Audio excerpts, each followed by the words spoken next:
பிதாவாகிய கடவுளிடமிருந்தும் ஆண்டவராகிய இயேசு கிறிஸ்துவிடமிருந்தும் உங்கள் அனைவருக்கும் கிருபையும் சமாதானமும் உண்டாகுவதாக. ஆமேன்.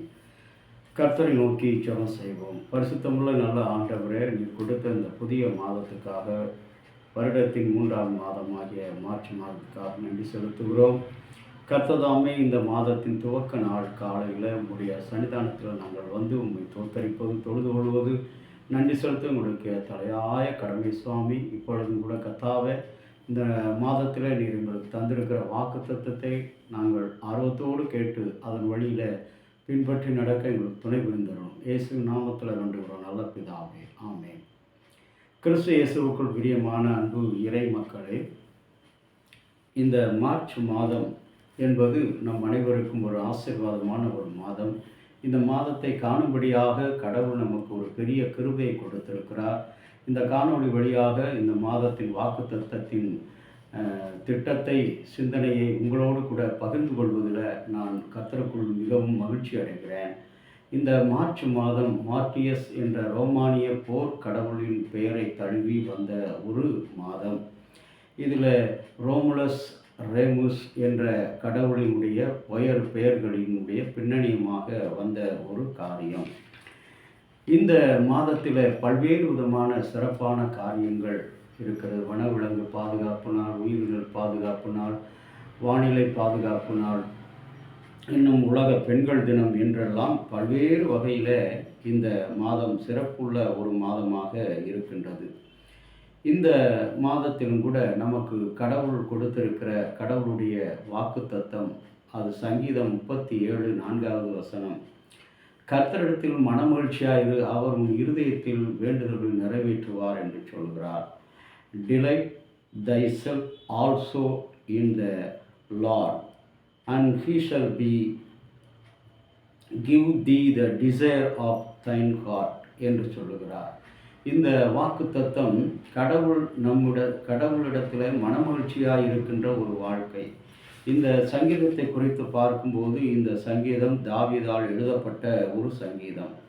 இந்த தாவீதால் எழுதப்பட்ட இந்த சங்கீதத்தில் பார்க்கும்போது உறுதியான நம்பிக்கையும் கடவுள் மேல் கொண்டிருக்கிற விசுவாசத்தையும் நாம் மனமகிழ்ச்சியோடு இருக்க வேண்டும் என்று சொல்லி கர்த்தருக்கு முன்னுரிமை கொடுத்து எழுதப்பட்ட ஒரு சிறந்த ஒரு சங்கீதம். இந்த சங்கீதத்தினுடைய நிறைவேற்றம் கவிதை வடிவிலே தன்னுடைய தியானத்தை கொடுக்கிறார். போராட்டம் இருந்த போதிலும் கர்த்தரிடத்திலே நாம் நம்பிக்கையாக இருப்பது தான் சிறப்பான ஒரு காரியம் என்று சொல்லி சங்கீதம் 27 4வது வசனம், யோசுவா 1:8, சங்கீதம் 1:2 இவை அனைத்துமே கடவுளிடத்தில் போராட்டங்கள் மத்தியிலே, சஞ்சலங்கள் மத்தியிலே நாம் நம்பிக்கை உள்ளவர்களாக இருக்கும்போது அது நம்முடைய வாழ்வையும் இருதயத்தையும் மனமகிழ்ச்சியாக வைக்கின்ற ஒரு காரியம். மத்தேயு 6ஆம் அதிகாரம் 33வது வசனமும், யோவான் 14:14 சங்கீதம் 37:4 இந்த மாதத்தினுடைய வாக்கு தத்தம் மிக மிக ஒரு ஆசீர்வாதம் நிறைந்த ஒரு இணைப்பான ஒரு காரியமாக இருக்கிறது. ஒரு மனிதன் தன்னுடைய வாழ்க்கையை நடத்துவதற்காக வாழ்வின் போராட்டங்களை சந்தித்து ஒவ்வொரு நாளும் தோல்வியையே சந்தித்து கொண்டு வந்த அந்த மனிதனுடைய வாழ்க்கையில் சந்தோஷமோ, மனமகிழ்ச்சியோ, நிறைவோ எதுவும் இல்லாமல் அவன் வாழ்கிறான். அவனை சந்தித்த அவனுடைய நண்பன், நீ இத்துணை நாட்களாக சஞ்சலமும் வருத்தத்தோடு இருக்கிறாய், உன்னை ஒரு மனிதனிடம் அழைத்து செல்லுகிறேன், நீ என்னுடன் வருவாயா? அந்த மனிதனிடத்தில் வந்தால் உன்னுடைய சஞ்சலங்கள் நீங்கும், உன் கவலைகள் எல்லாம் தீரும், உனக்கு இருதயத்தில் நீ மனசில் என்ன நினைத்திருக்கிறாயோ அவற்றை அவர் நிறைவேற்றி தருவார் என்று சொல்லி நம்பிக்கை கொடுத்து அவனை அழைக்கிறான். சரி, இந்த மாதமாவது நான் சென்று பார்ப்போம் என்று சொல்லும்போது அவன் அருகில் இருக்கிற தேவாலயத்துக்கு அவனை அழைத்து செல்லும் பொழுது அவன் கண்ணிலே பட்ட வார்த்தை சங்கீதம் 37 4வது வசனம். என்னுடைய வாழ்க்கையிலும் கூட கடவுளிடத்தில் என்னுடைய துன்ப நேரங்களில், துயர நேரங்களில், பல நெருக்குகின்ற வேளையில், பல ஊழியத்தில் சோர்வுகள் வருகிற நேரத்தில் நான் அநேக நேரங்கள் என்ன செய்வேன், கர்த்தரிடத்தில் மனமகிழ்ச்சியாக இருக்கிற அனுபவங்களை பெற்றுக்கொள். அன்றைக்கு எரிகோ கோட்டை இஸ்ரவேல் மக்களுக்கு தடையாக இருந்தபோது அவருடைய இருதயம் கலங்கிற்று. ஆனால் அந்த கலக்கத்தை எப்படி அவர்கள் சந்தோஷமாக மாற்றினார் என்று சொன்னால், துதி என்ற கோட்டையின் மூலமாக, துதி என்ற மகிழ்ச்சியின் மூலமாக அவர்கள் இஸ்ரவேல் மக்கள் அந்த எரிகோ கோட்டையை சுற்றி பாடி வரும் பொழுது அந்த கோட்டை இடிந்து விழுந்தது என்று சொல்லி பார்க்கிறோம். அன்பான இறை மக்களே, இந்த புதிய மாதத்தில் நீங்களும் நானும் ஆண்டவரிடத்தில் நெருங்கி சேரும் பொழுது நம்முடைய இருதயத்தின் வேண்டுதல்கள் எல்லாவற்றையும் கர்த்தர் நிறைவேற்றுகிறவராக இருக்கிறார். அவரிடத்தில் மனமகிழ்ச்சியாக இருக்கும். மனமகிழ்ச்சியினுடைய அர்த்தம் என்ன? கடவுளிடத்தில் அமைதியும் நிறைவையும் அன்பையும் பண்பையும் திருப்திகரமான ஒரு வாழ்க்கையும் நாம் பெற்றுக்கொள்வது தான் மனமகிழ்ச்சி.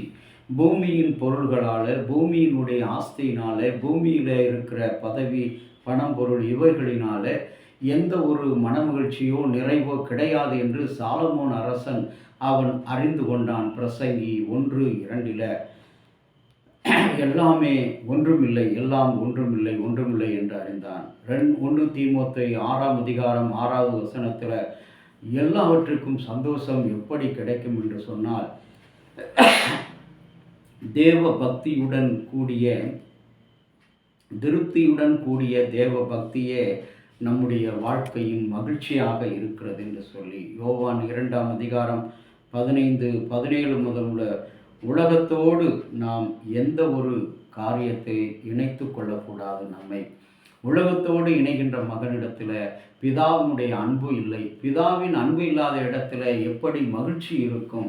இன்றைக்கும் கூட அன்புக்குரிய இறை மக்களை இதுவரை பிதாவின் அன்பை இழந்து கஷ்டங்களோடு கவலையோடு வாழ்ந்து கொண்டிருக்கிற நம்முடைய வாழ்க்கை இந்த புதிய மாதத்தில் இறைமகன் இயேசு வெற்றிகரமாக உனக்கு வாக்கு கொடுத்திருக்கிறார், நம்பிக்கை கொடுத்திருக்கிறார். இந்த தவசு காலத்திலும் கூட சோதனைகள், வெறுமைகள், நிந்தைகள், அவமானங்கள் இவற்றையெல்லாம் கடந்து போக வேண்டிய நிலை, நம்முடைய பாவங்களின் தண்டனைகளை ஏற்றுக்கொள்ளுகிற நிலை, எல்லாவற்றையும் நீக்கக்கூடிய ஒரு மனிதர் இருக்கிறார் என்று ஆலயத்துக்கு அழைத்து சென்ற அந்த வாலிபனுக்கு கிடைத்த வாக்கு இந்த மாதத்தில் நிர்பந்தமான நிலையில் இருக்கிற, நிற்கதியான நிலையில் இருக்கிற உங்களுக்கும் எனக்கும் கர்த்தர் நம்முடைய யோவான் ஆலயத்தின் மக்களுக்கு, அன்பு தேவ ஜனமே, கடவுளிடத்தில் மனமகிழ்ச்சியாக இருங்கள், கர்த்தரை நம்புங்கள், அவர் உங்கள் இருதயத்தின் வேண்டுதல்கள் எல்லாம் நிறைவாக்குவார் என்று சொன்ன வாக்கு தத்தத்தை கொடுத்திருக்கிறார். இன்றைக்கு திருச்சபைக்காக, பிள்ளைகளுக்காக, படிப்புக்காக, குடும்பத்துக்காக, வேலைக்காக, திருமணத்துக்காக, குழந்தை பேருக்காக கண்ணீரோடு கவலையோடு வாழ்ந்து கொண்டிருக்கிற ஒவ்வொரு தேவ பிள்ளைகள் கர்த்தரிடத்தில் நீ நம்பிக்கை வை. அவர் உன் இருதயத்தின் வேண்டுதல்களை மகிழ்வாக்குவார், நிறைவாக்குவார். தேவனிடத்தில் திருப்தியுடன் நீ பெற்றுக்கொள்கிற அமைதி, அந்த நிறைவு எல்லாவற்றையும் உன்னுடைய இருதயத்தில் மகிழ்ச்சியாக வெளிப்படுத்துவார். அன்புக்குரிய இறை மக்களே, நமக்கு கிடைத்திருக்கிற இந்த ஆசீர்வாதமான வாழ்வை நாம் சீரழித்து விடாதபடி இந்த தவச நாட்களில் உண்மையும் உத்தவமாய் நம்முடைய சோதனை நேரம், வேதனை நேரத்தில் கர்த்தரிடத்தில் நம்பிக்கையாக இருப்போம். அவர் நம்முடைய இருதயத்தின் வேண்டுதல்களை நிறைவாக்குவார். கடவுளை நோக்கி ஜெபிக்கலாம். அன்புள்ள பரலோக பிதாவே, இந்த நல்ல நாளுக்காக நன்றி செலுத்துகிறோம். நீதாமே கொடுத்திருக்கிற இந்த வாக்கு தத்தம் ஆண்டவரே, எங்களுடைய யோவான் குடும்பத்தினர் ஒவ்வொருவருக்கும் ஆண்டவரை ஆசீர்வாதமாக இருக்கட்டும். சஞ்சலங்களில், இடையூறுகளில், கஷ்டங்களில் இருக்கிற எல்லா மக்களையும் ஆண்டவரை நீர் ஆண்டவர் விடுதலையாக்கி மன மகிழ்ச்சியோடு அவர்களை நிறைவாக்கும்படி வேண்டுகிற சுவாமி. இந்த நாளிலும் கூட நடைபெறுகிற ஆண்டவரை ஆராதனையும், அதனை தொடர்ந்து நடைபெறுகிற ஒடுக்க கூட்டத்தையும் ஆண்டவரை, இந்த தவசு நாட்களுடைய காரியங்கள் என்ன, அவருடைய நிலைகள் என்ன என்பதை அறிந்து கொள்ளக்கூடிய உங்களுடைய இறை செய்தியை இந்த நாளில் நாங்கள் பெற்றுக்கொண்டு கர்த்தரிடத்தில் மனமகிழ்ச்சியாக இருக்க உதவி செய்தவர்களும் உண்மையே அண்டி வாழ எங்களுக்கு துணை புரிந்தரும். இயேசு கிறிஸ்து நாமத்தில் வேண்டுகிற நல்ல பிதாவே, ஆமேன்.